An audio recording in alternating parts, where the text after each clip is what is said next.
The Fall to Madness by Alexander Slavros. Chapter 8. This Journal. This is the only record in existence which reveals the truth behind the destruction of the town and the total eradication of all its inhabitants and travelers who stayed in it that night, as well as the full nature of the ultimate horror that had committed this massacre. I have never stopped running since then, using every moment of relative safety when I could rest to fill its pages with my account of the events.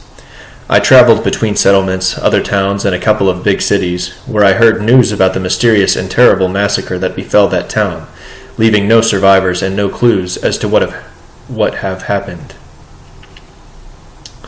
Worse still, I heard rumors of mysterious black-clad strangers occasionally appearing in nearby settlements, prowling, looking for something or someone. I dared not tell anyone that I was there and could reveal the truth, for yet again I faced that awful prospect. Who would believe me? They'd sooner arrest me to investigate if I could have been the culprit behind the massacre, and while I do admit that it was because of my actions that so many people lost their lives, I was not the person to literally kill them and set the town aflame. Moreover, if I were to be detained and news about me to travel around, the wolves would surely find out and come for me, leading to more death and destruction. When I initially started putting down the record of my journey in this journal, I did not know for what purpose I did so. But as I have written earlier in here, perhaps whoever finds and reads it will figure out what, if anything, can be done.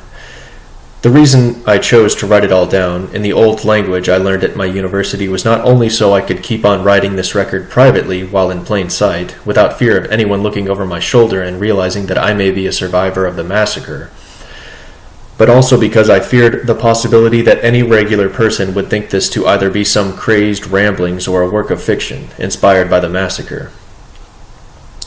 Yet it is my desperate hope that if you can read this journal, then you are just like me.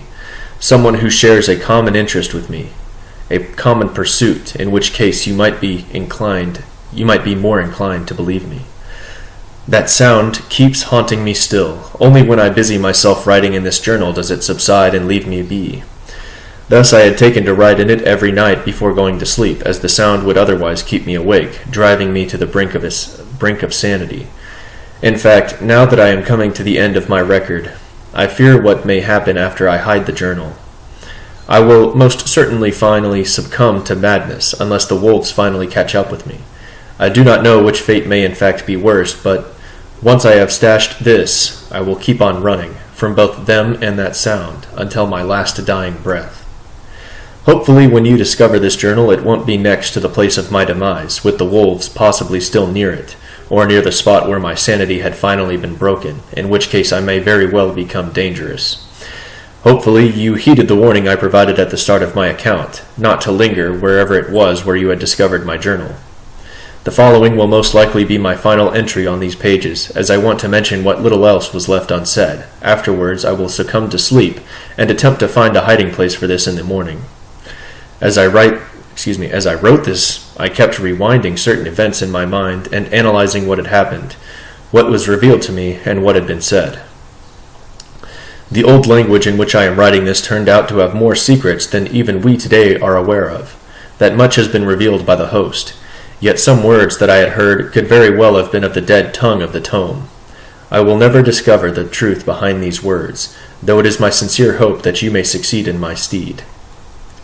The ghoulish monster that had been the most displeased with my presence in their den had used some word to describe me, which I've come to suspect to be their word for our kind, that word into which he put all his hatred as he shouted, "What is this Mischling doing here?" I never figured out any of the mysteries behind the insidious device which has infected my mind with the seed of madness, but I did learn its name from the ghostly apparition that I had shoved down to the floor soon thereafter. She called it a clock. K-L-O-K. The final mystery is constituted by the words and hieroglyphs I observed on the pages of the ancient tome in the wolf's estate. I can still recall them perfectly, but could not understand or solve their meaning. Mein Kampf, 2016. That concludes Chapter 8 and the Fall to Madness.